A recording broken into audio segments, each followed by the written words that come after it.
Okay, water garden and koi and water feature freaks. I told you I would do a part 2 to my video at night. So it is dark out here. I'm not sure what time it is, about 10:30, 11. So I'm going to get right at it. And the reason I'm doing this is because I told you in part 1 that with lighting, you can create two different atmospheres, two different environments, two different emotions, if you will, with your water garden.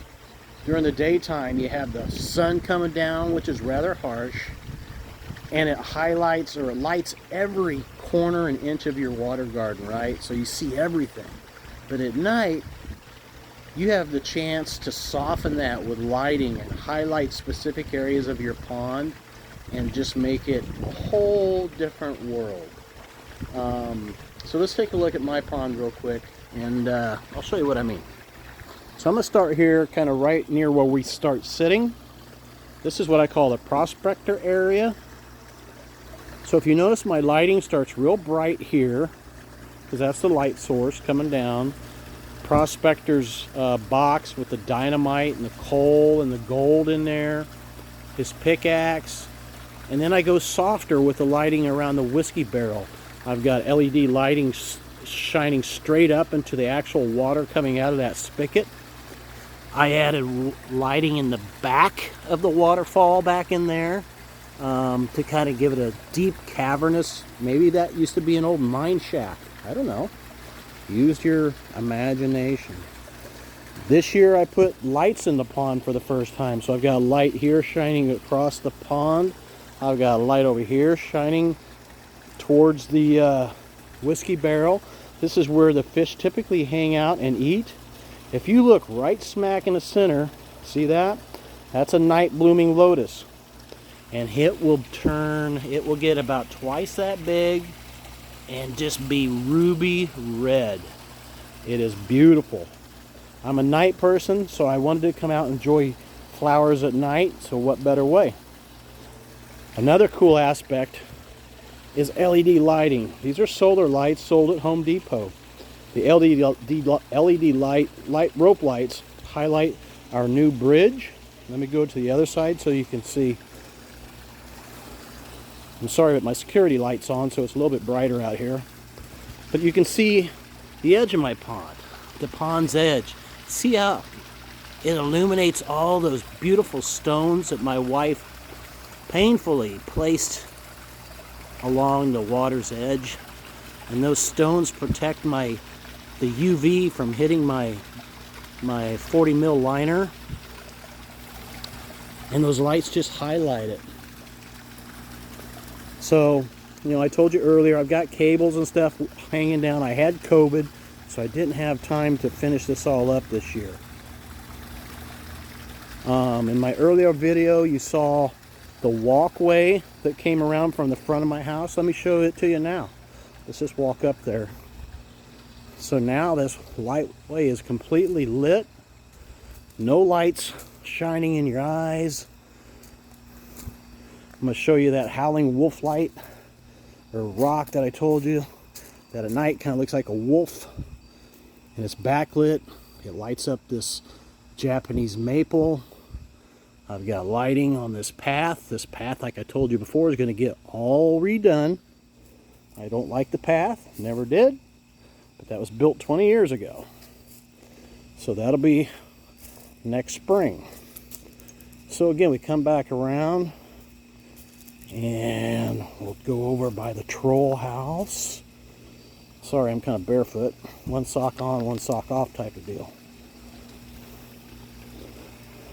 So that is the troll house. You can kind of see the light glowing inside. That's just a temporary light that was acting up on me. So I just stuck it in there just to kind of see what would it look like when it is done. So once I get the bark in there and put some proper lighting in it and get my 10 to 12 inch evil troll that looks wicked coming from Etsy put in there, he's going to look awesome. But use your lighting to highlight things. You know, this kind of is highlighting just the end of the pathway. It's not set up exactly the way I liked it because, like I said, I had COVID and I didn't get finished with my lighting. But use your spotlights and adjust them where you want to kind of highlight your water garden and your waterfalls and flowers. I say and ah a lot, don't I? So water lighting, I've got LEDs inside the main waterfall, and on each step or each level of my waterfall I've got LEDs, so it illuminates the rocks and the water flow. And I can see that little light right there. My wife's been working back there. She knocked it down, but usually that shines up and highlights more of that tall grass. In the semicircular area of my water garden where the creature is, I'll go over here on the platform. Where the creature is, I've got lighting over here that shoots directly across to the inside of the waterfall. Another one over here that shines into the waterfall. I've got another one behind the creature that shines up, and I don't know if you can see it in the trees, but the water reflects off the light reflects off the water into the trees, so you can be at my front of my house walking around, never even know I have a pond here, and just look at my trees and go, wow, that dude's got something going on back there. And I just love the sound of water, and I love the look of water, and I love the reflection of light on water. And you can see the reflection all over these rocks. And that all really starts right here. One single 50-watt light with a bubbler placed in front of it. And that usually sticks out of the water about an inch, and he shines on my creature, giving him that eerie glow and reflection. I think that is so cool. I have another 50-watt light put in front that just kind of highlights the air bubbles. Then down on this other long part of the water garden, this is where my skimmer's at. So I have this lit. And then during the landscaping area, we have some areas lit up more than others, like these stairways. This isn't done. As you can see, my wire's still out. That'll probably get finished up here in a couple weeks.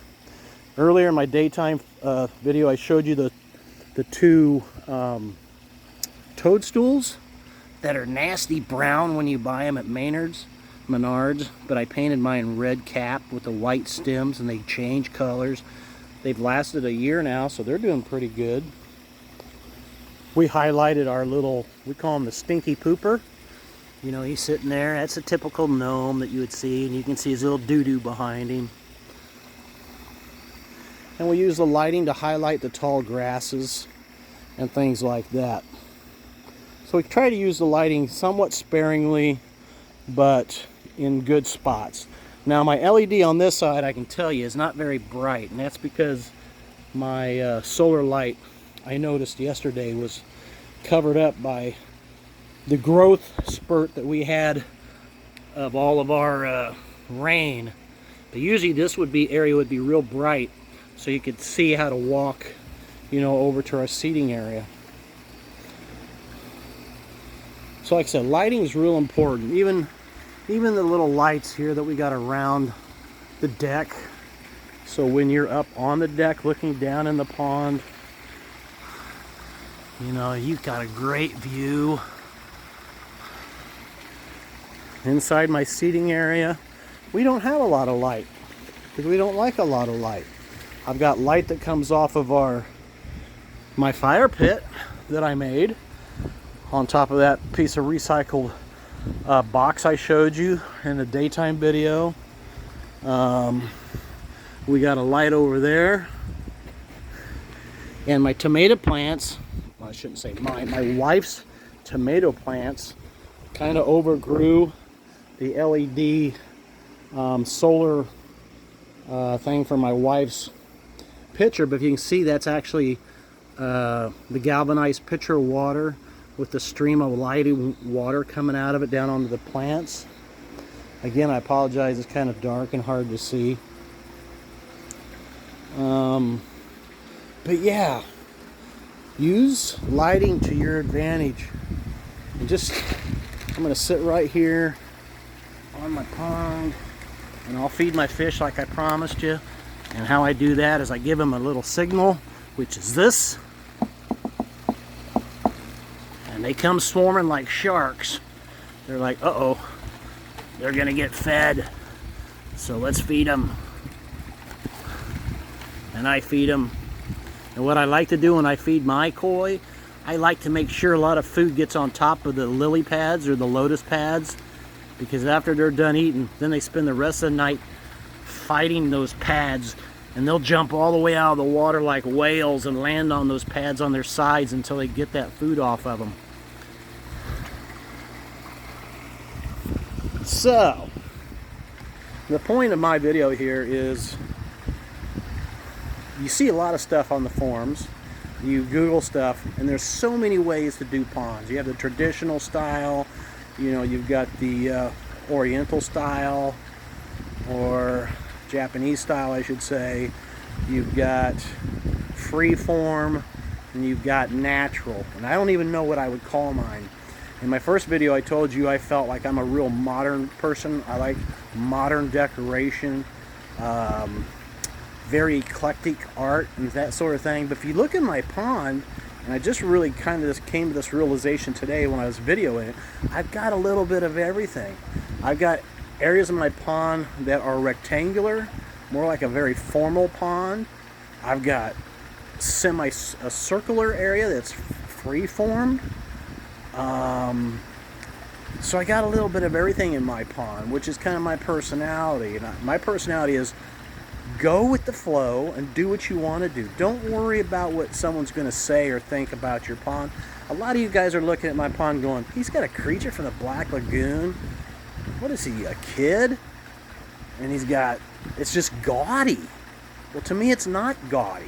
Because in my mentality, he's like a 16 or 12-year-old. And when my grandkids come over here, they love it.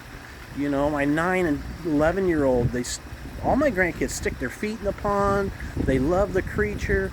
They love Cujo, my fake coyote. I told you they painted, you know, gold nuggets and placed them out. So I involve them in the pond so they become part of this environment. Without the kids, this pond would not exist. I guarantee you that. I told you the story about me buying the fish and putting them in there, and then I couldn't destroy my pond anymore. So it was because of those kids that I held on to the pond and made it the way it is. I wanted it to be kind of a theme park type thing, but at the same time a place adults could come back here and kick back and relax. And trust me, a lot of adults have been back here and they just freak out and they can't believe their eyes and they love it. And that's enjoyment to me, because I want to bring enjoyment to others.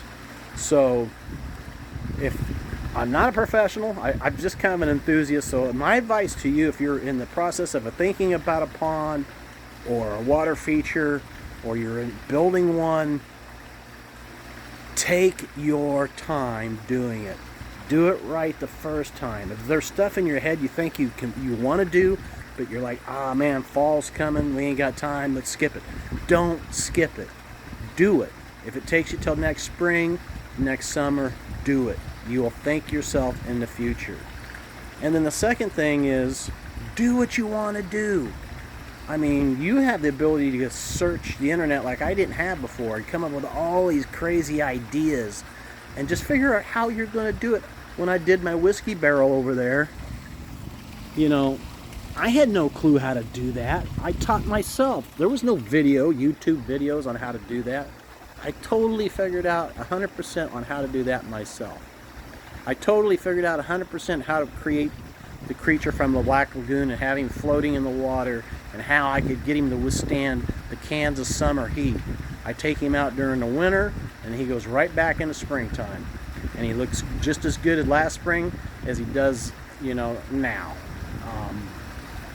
So do what you want to do. Take your time doing it, because this is going to be the place, your pond should be the place where you just decompress and release.